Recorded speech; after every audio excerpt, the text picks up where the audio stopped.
The senator from Kentucky. I rise to put the leadership of the House, the Senate, and the President of the United States on notice.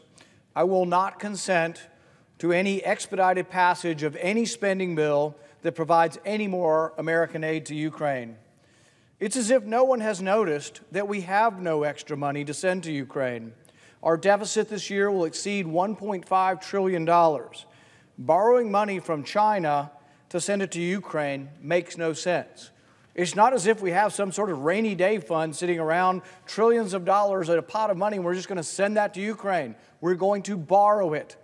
When we borrow it and create new money to pay for that borrowing, we create the inflation that is plaguing our economy.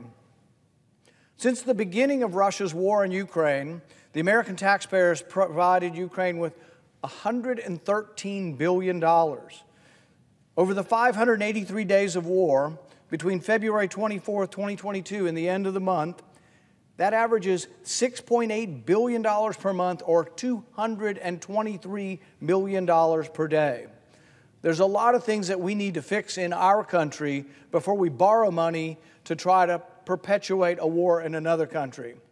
When will the aid requests end? When will the war end? Can someone explain what victory in Ukraine looks like? President Biden certainly can't. His administration has failed to articulate a clear strategy or objective in this war, and Ukraine's long-awaited counteroffensive has failed to make meaningful gains in the east. With no clear end in sight, it looks increasingly like Ukraine will be yet another endless quagmire funded by the American taxpayer. That's why public support for the war is waning. A CNN poll from August shows that a majority of Americans now oppose Congress authorizing additional funding to Ukraine. And now there are those in the Senate who would refuse to listen to these voices coming from a war-weary nation, and who would hold the federal government hostage by inserting $24 billion more for Ukraine. They're talking about saying the only way government stays open, the only way we avoid a shutdown, is by shoveling more American taxpayer dollars to Ukraine. They're going to link keeping the government open with more money to Ukraine, and I'm here to say that I'm not going to agree to it, and I will not let them shut down the government simply because they want to send more of your hard-earned tax dollars to Ukraine. Either the American people fund an endless war in Ukraine, or the uniparty threatens to shut down the government. This is a clear dereliction of duty, and I will not stand for it. Colleagues, as representatives of the American people, you should not stand for it either. The bill that comes for us should be about funding our government, not somebody else's government. I will not give consent to a bill that includes funding for Ukraine in keeping our government open. As elected officials, we have an obligation to pursue a foreign policy that advances the security and prosperity of our country. Funneling billions of dollars that have to be borrowed into the meat grinder of eastern Ukraine does neither. The longer this conflict continues, the greater the risk that miscalculation or purposeful escalation draws the United States into direct conflict with Russia. Russia's military may have a bloody nose, but Moscow still maintains the largest nuclear arsenal in the world. Let's not pretend that the U.S. involvement in this war comes without risks.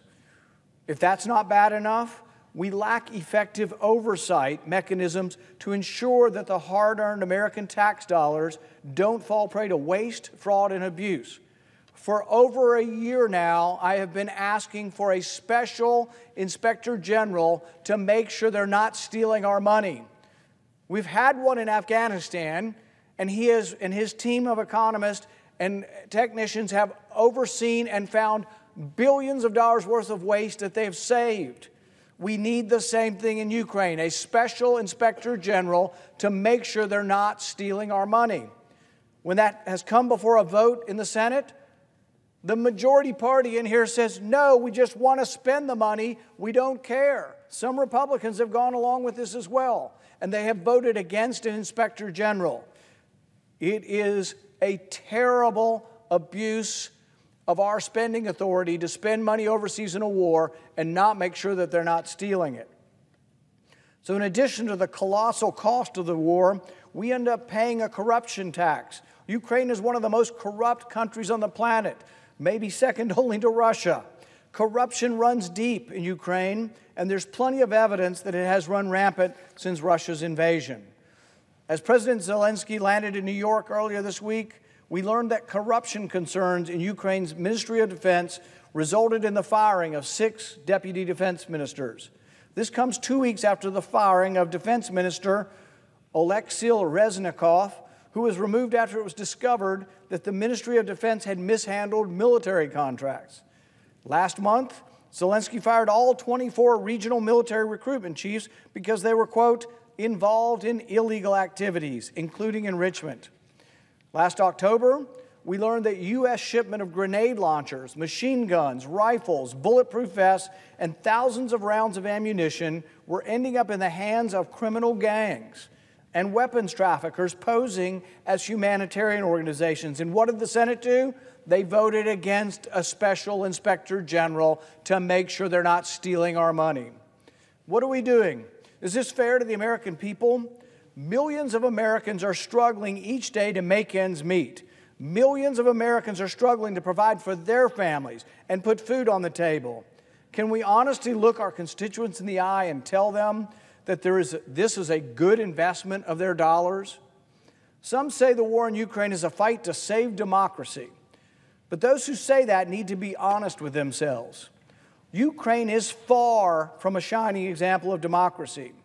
And while the strain of war can make for questionable government actions, we have to live with them when the war is over. For all the platitudes about America supporting democracy and making the world safe for democracy, the Woodrow Wilson advocates among us, the biggest recipient of American welfare, Ukraine, canceled its next presidential election. You're telling me we're sending $100 billion to a country that's not going to have elections? We're going to send $100 billion to a country that now has what, a president for life? I say, oh, well, we could, but it's difficult. Does anybody remember the American Civil War where 600,000 people died and yet we didn't miss an election? They've canceled the presidential election. We should cancel our aid as a response. This is not the only concerning development in Ukraine. Despite Zelensky's charm offensive this week, his actions also deserve scrutiny. Citing national security concerns, Zelensky has banned Orthodox churches oriented towards the Russian Orthodox Church and has ordered Ukrainian law enforcement to raid churches and arrest priests. He has banned the political opposition. How do you have a democracy if you're not going to have elections and you banned the opposition? He suspended 11 political parties, including the Opposition Platform for Life, the second largest party in Ukraine's parliament and the one which held 44 seats. He has attacked free speech by banning opposition media and increasing his government's regulatory power over journalists. Hardly sounds democratic to me. Earlier this year, he signed into law a bill that allows Ukraine's State Broadcasting Council to regulate all media in Ukraine. The council can impose mandatory orders, fines, restrict content from search engines, and even outright suspend media outlets without a court decision. Hardly sounds very Democrat to me. If you wish these actions that sound like the actions of authoritarian regime, if you suspect these do sound like an authoritarian regime, you're right.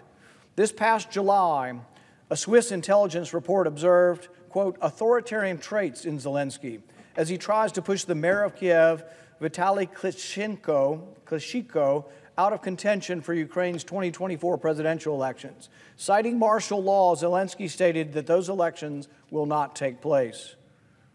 Martial law, no elections, banning opposition party. This is where your $100 billion has gone, and they're not done. We don't have the money's being borrowed. We borrow the money from China to send it to Ukraine. In 2021, Zelensky fired multiple government officials, including his prime minister, for investigating a Ukraine oligarch who just happened to be a key backer of Zelensky's presidential campaign. The United States placed sanctions on this oligarch for his involvement in significant corruption, and earlier this month he was finally arrested. Clearly, Ukraine and the regime are not paragons of democracy. But this is not just about what Ukraine is or is not with respect to government. This is about American interests and our national security. Every day this war continues is another spin of the roulette wheel with another chance of it stopping on Armageddon. And we are paying for the privilege. We cannot continue with business as usual. We cannot continue to put the needs of other countries above our own. We cannot save Ukraine by dooming the U.S. economy. And we certainly cannot save Ukraine by fighting a war with Russia. As we go further and further into debt, we become weaker. It's not just that this is not helping our national security. The very threat to our national security is our debt. The more we send money overseas, the more we deplete our munitions, the worse things get. No matter how sympathetic we are to the Ukrainian people, we must put the American people first. And to that end, I encourage my colleagues to oppose any effort to hold the federal government hostage for Ukraine funding. Thank you, Mr. President, and I